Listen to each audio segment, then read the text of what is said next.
نبی کریم صلی اللہ علیہ وسلم نے فرمایا ایک دن جنت اور جہنم کا آپس میں مباحثہ ہو گیا. جنت اور جہنم کی آپس میں بحث ہو گئی.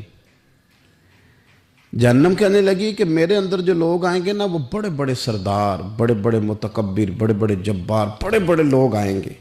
یہ میری شاید فضیلت ہے. جہنم کہہ رہی ہے جہنم کہ بڑے بڑے جبار متکبر وہ میرے اندر آئیں گے، شاید یہ وجہ اعزاز ہے. تو جنت نے جواب میں کہا کہ میرے اندر تو غریب اور فقیر لوگ ہی آئیں گے. میرے اندر تو وہ لوگ آئیں گے جو دنیا میں بظاہر بڑے بڑے نہیں تھے، فقراء، مساکین، یتامہ، یہ اکثر ہوں گے. پتہ نہیں اس کی کیا وجہ ہے.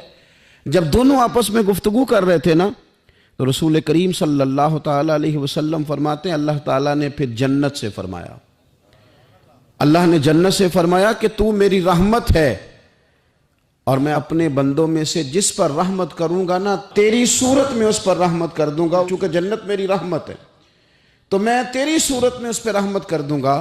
اور رب کریم نے ارشاد فرمایا جہنم سے کہ تو میرا عذاب ہے تو میں اپنے بندوں میں سے جس کو چاہوں گا تیرے ذریعے عذاب دے دوں گا، لیکن بھر میں تم دونوں کو ہی ڈالوں گا.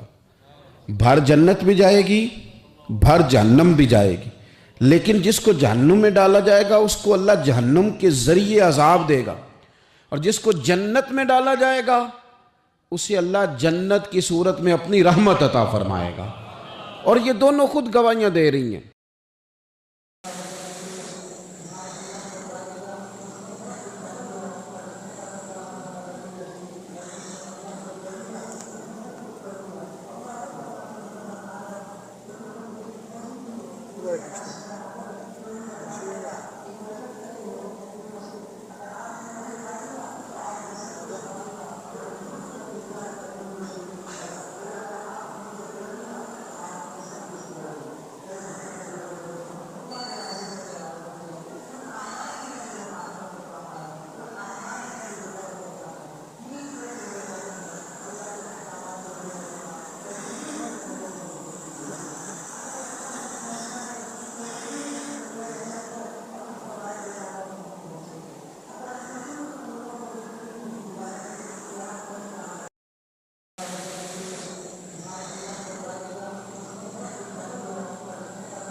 Right.